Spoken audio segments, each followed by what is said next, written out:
You know that feeling when you are cooking and you just really truly want to impress someone? Oh, yeah. The classic dinner party panic. Exactly. So you open up the spice cabinet and you just start grabbing everything. So completely abandoning the recipe. Totally.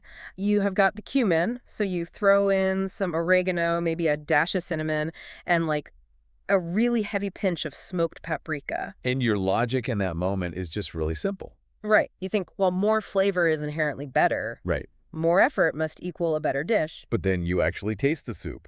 And it is just chaos. It is total chaos. It doesn't taste like any one thing. It's confusing, it's overwhelming, and frankly, you have completely ruined it. Yeah, you have completely lost the plot of the dish. I mean, you started with this vision of a masterpiece. A culinary triumph. Right, but by trying to make it everything all at once, you just made it completely unpalatable.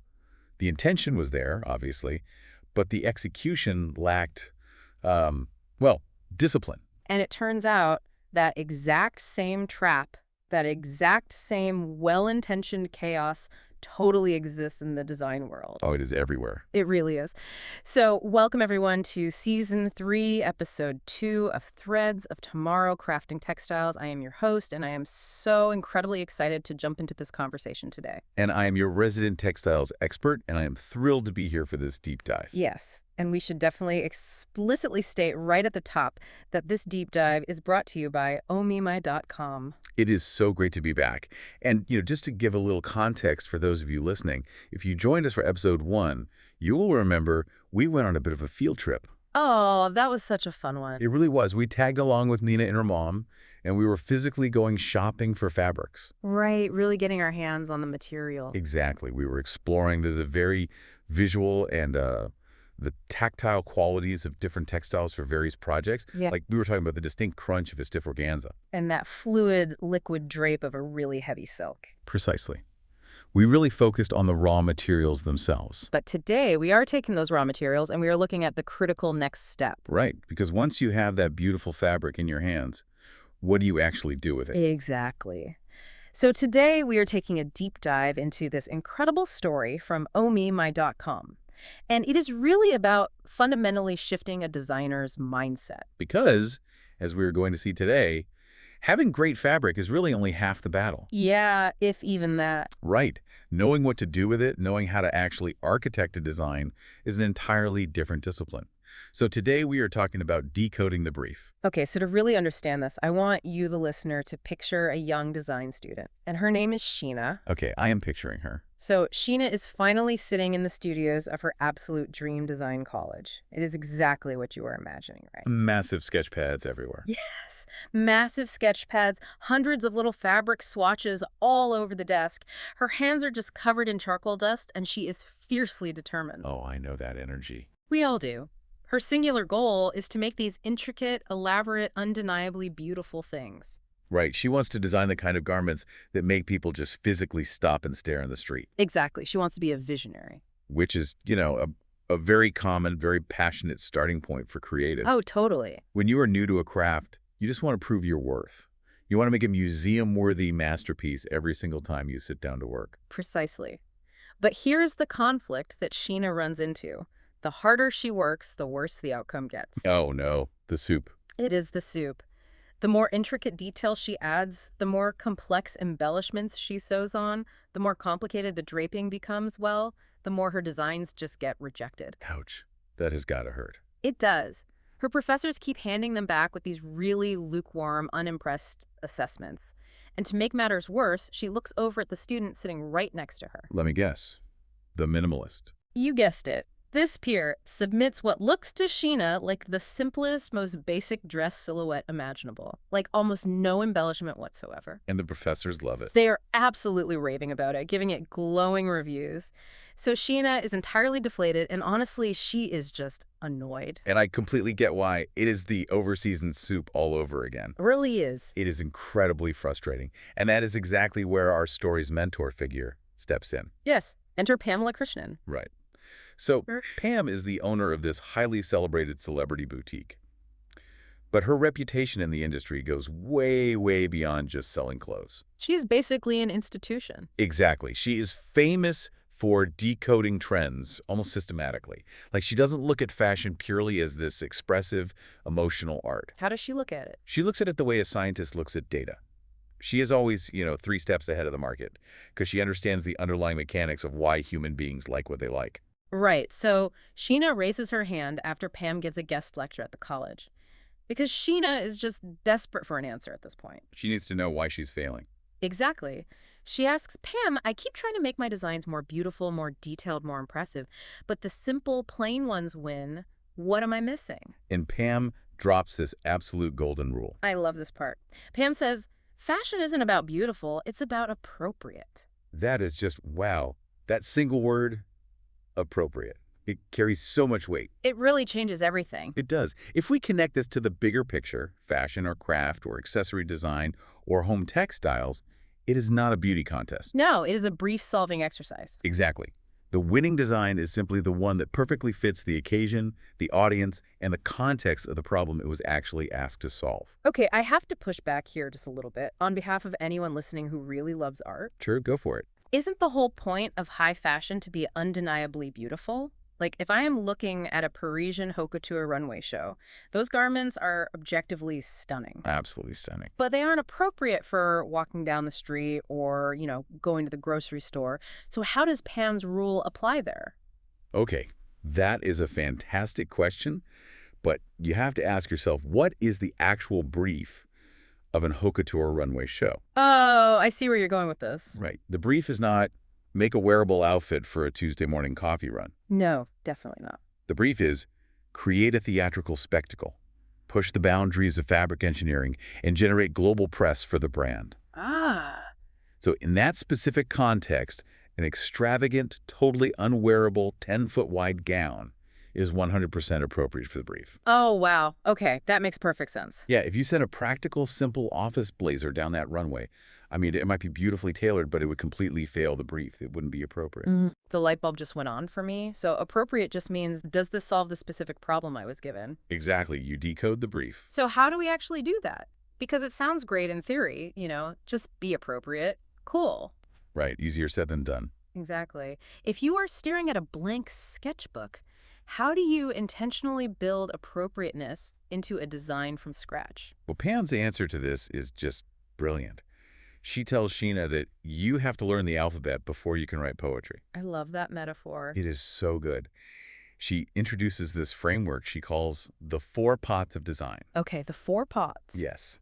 These pots are line, color, texture, and shape, which is also sometimes called silhouette. Right. When you get a brief, you don't just start throwing all your favorite spices into the meal.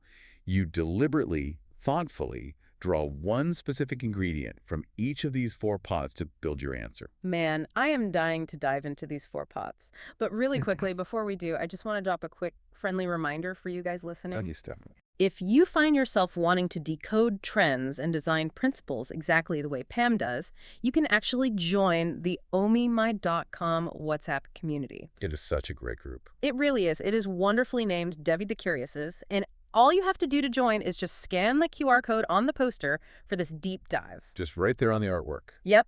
It is absolutely the best way to stay informed about new podcasts, blogs, tools, trainings, and these live workshops that we curate specifically for this niche audience from time to time. It is an incredible resource. So yeah, get your phone out, scan the poster, and join the conversation. Highly recommended for anyone who wants to take these concepts further. So should we look at that very first pot? Yes, let's do it. Pot number 1, line, the personality. Precisely. Lines are literally everywhere in design. I mean, you see them in the weave of a fabric, the physical cut of a collar, the pattern of an embroidery. Inescapable. They are.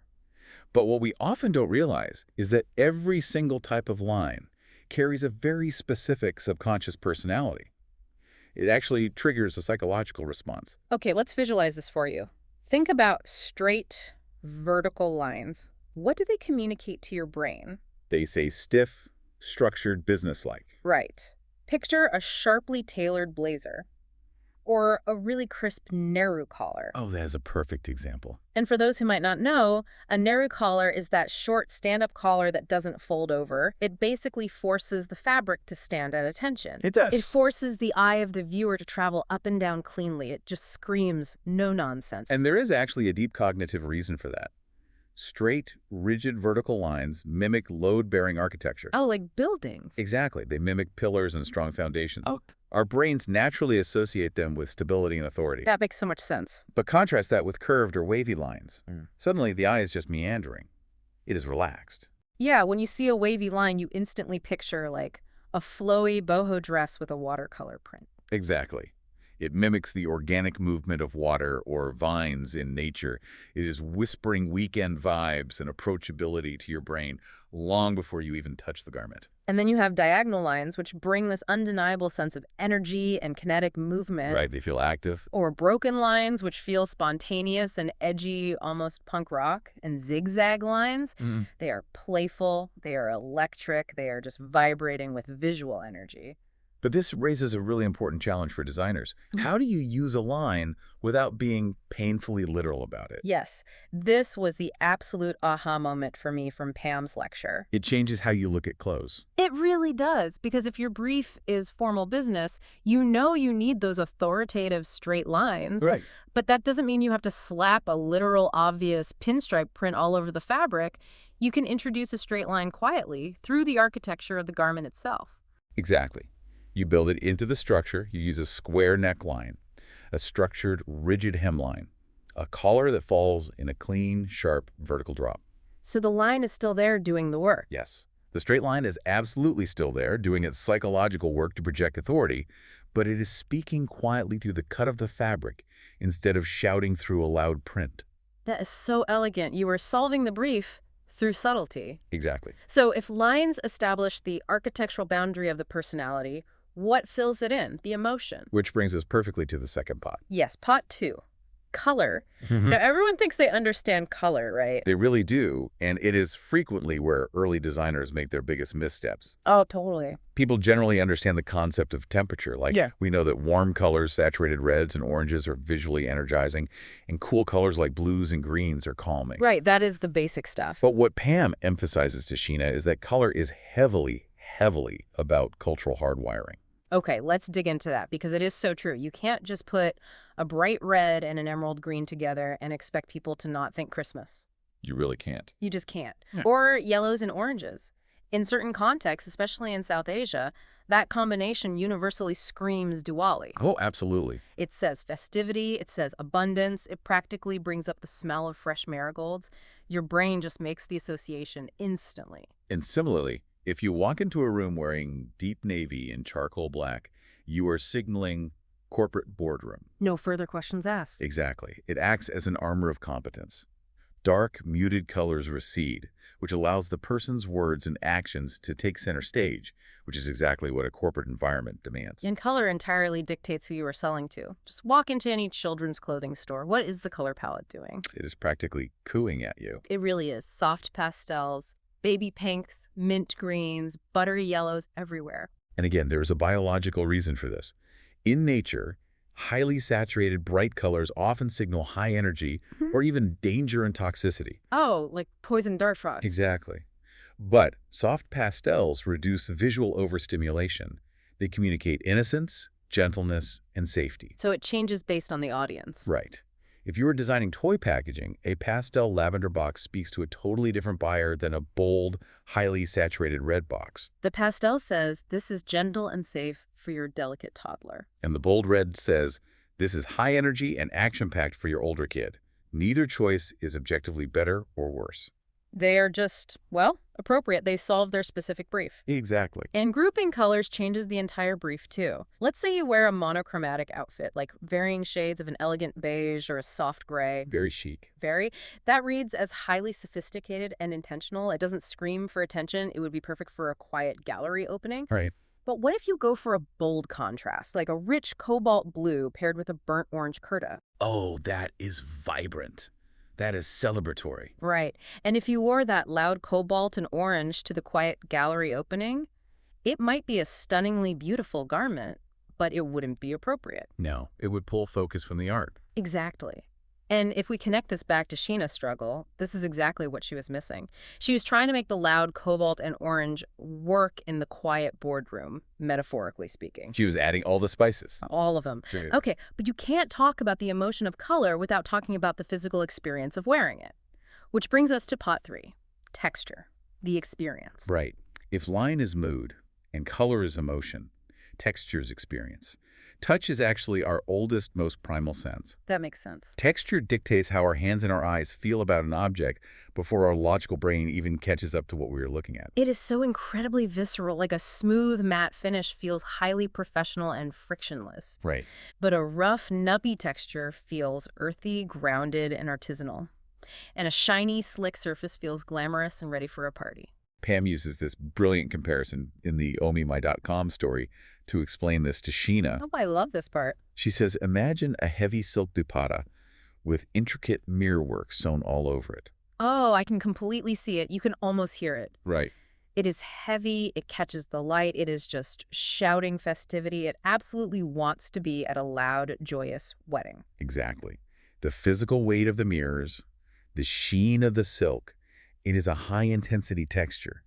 Now, take that exact same garment, the exact same dimensions, the exact same color, Okay. but make it in a plain, breathable cotton and replace the heavy mirrors with a simple cantha stitch. Oh, wow. And for those visualizing at home, a cantha stitch is that beautiful, simple, straight running stitch often seen in traditional South Asian quilts. It adds texture without adding heavy weight. It becomes a completely different garment. It really does. Now it is whispering everyday elegance. You could comfortably wear it to a casual lunch. It is the exact same item, but the different texture gives it an entirely different personality and a completely different appropriate use case. And, while we are on the subject of texture, we have to talk about velvet. Oh, yes. The queen of pile fabrics. Oh! I got so captivated by this part of the deep dive story, I actually had to look up exactly what a pile fabric meant. It is fascinating. It really is. Basically, instead of the threads just weaving flat over and under each other, the yarn is woven into loops that stand up. And then the tops are cut off so they stand straight up, kind of like blades of grass. That is the pile. Right. And when you look at velvet, it doesn't just sit flat. Because those fibers are standing up, they absorb and reflect light differently depending on how the fabric moves. The depth of the color actually shifts. It fills your eye with this feeling of visual abundance. It creates its own shadows and highlights. It is a profound statement of opulence. It feels rich. It does. Velvet has been the fabric of royalty for centuries because it was historically so incredibly difficult to produce. And that cultural memory lingers. If you line a simple wooden jewelry box with velvet or put a velvet cushion on a basic chair, you are instantly signaling luxury before the person even sees a price tag. And this framework isn't just about clothes either. You apply this to crafts and home goods too. Think about an unglazed matte ceramic mug. Oh, totally different vibe. Completely. It feels entirely different in your hands than a slick, highly glazed one. The matte, rough clay feels like a rustic morning in a cabin, but the shiny glazed one feels like a sleek downtown cafe. You are literally designing an experience through touch. Which brings us perfectly to the final piece of the puzzle. We have line, color, and texture. But all of these need a container. Right. Pot 4. Yes. Pot 4. Shape or silhouette. The architecture. The first thing the eye sees and the last thing it forgets. Precisely. Evolutionarily speaking, before you can make out the fine details of color or the texture of the fur or the lines of a face, you recognize a shape from a distance. Oh, that makes sense. Survival instincts. Exactly. Yeah. You know instantly if you were looking at a bear or a tree. Silhouette is immediate identification. Let's visualize how this works with garment shapes. Take an A-line dress. A classic. Truly. For those listening, that is a dress that is fitted at the top and gradually flares out toward the hem, literally creating the shape of a capital letter A. Right. It is timeless, it is structured but forgiving.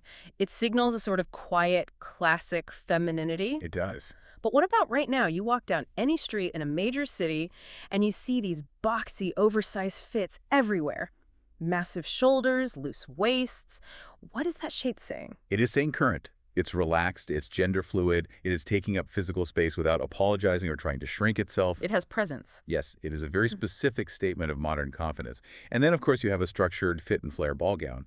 That silhouette is pure drama and grandeur. It essentially demands a red carpet. And in craft products, shape is just as loud. Round, soft forms like a plush circular cushion or a slouchy, unstructured hobo bag, they communicate warmth. Because they lack hard corners. Exactly. They lack hard corners, which makes them approachable. You almost want to hug them. Right. But sharp geometric forms like a rigid rectangular box clutch or a stark angular triangular lampshade, they communicate precision, modernity, edge. They aren't asking to be cuddled, they are asking to be admired. It is incredible how much communication happens without a single word. I actually have to bring up the absolute ultimate example of shape signaling the end user. Pam mentions this in the story, and it is brilliant. Oh, I know what you're going to say. The Mickey Mouse silhouette. It is undeniable marketing genius. It really is. 3 circles. 2 smaller round ears on top of a larger round head. If you stamp that exact geometric shape on a lunchbox, a pillow, a backpack, well, you don't need the Disney logo. No, you really don't. You don't need the word Disney printed anywhere. The shape is the message. It bypasses the language center of the brain entirely and immediately tells a child, this product was made specifically for you. No further explanation is needed. What is truly fascinating here is how Pam brings all 4 of these pots together at the end of her lecture to Sheena. Right, she ties it all up. She does. She doesn't just leave them as isolated concepts. She explains how to mix the ingredients. She says, when you get a brief, consciously pick one letter from each of these 4 pots. Okay, let's synthesize this for the listener. You sit down and you ask yourself a series of deliberate questions. What line suits the mood I need to convey? Okay. What color fits the occasion and the cultural context? What texture tells the physical story of the experience? And what shape serves the ultimate purpose of the object? That is such a solid framework. It is. When you are a beginner, like Sheena, it feels like a deliberate checklist. You literally have to force yourself to go through it. Right. But over time, as you practice drawing from these pots, it stops being a checklist. It simply becomes your fluent design voice. You start speaking the language of design natively. And that is the exact moment when Sheena finally realized what she was doing wrong. The breakthrough. Yes. She realized that appropriate is the true masterclass. Beautiful is entirely subjective. Like, what I find beautiful, you might find totally gaudy. Exactly. But appropriate means you actually solved the puzzle. You successfully decoded and answered the brief. It is a massive paradigm shift. Yeah. And it applies to almost every single creative endeavor, from sewing a dress to designing a living room to packaging a new product. It really is. I want to remind everyone listening that this deeply eye-opening story and so much more incredible insight was brought to us by omimi.com. Such a great source. Please do yourself a favor and visit omimi.com to read Sheena and Pam's full story at your leisure. The way Pam breaks down the psychology of design is something every creative genuinely needs to read. And one final reminder from me. Do not forget to scan that QR code on the poster for this deep dive. Yes, join the community. Join the Debbie the Curious's WhatsApp community. It is an amazing space, and we are constantly sharing updates on new podcasts, blogs, tools, and live workshops designed specifically to help you master concepts just like the 4 pots. Yes. Get in there, say hi, and join the community. And hey, while you are at it, jump into the comment box wherever you're listening to this and let us know what topics you would absolutely love to hear a deep dive on next. We want to hear from you. Are there other design rules you want us to unpack? Let us know. We really read all of the comments, and your feedback genuinely shapes the direction of the show. Well, that is our time for today. Thank you so much for joining us on this journey from understanding raw fabric to mastering appropriate design. It has been a pleasure. Make sure to follow our podcast and stay tuned because we will be back very soon with more beautifully crafted content for you to explore. But before you go, I want to leave you with something to think about. Ooh, homework. A little bit. Look down at the outfit you naturally chose to wear today. If you had to break it down right now, what do its dominant lines, its colors, its textures, and its silhouette actually say about the brief you were trying to solve when you got dressed this morning? That is a great question. Right. Are you projecting authority, approachability, or comfort? Oh, I absolutely love that challenge. I am analyzing my own sweater right now. Until next time.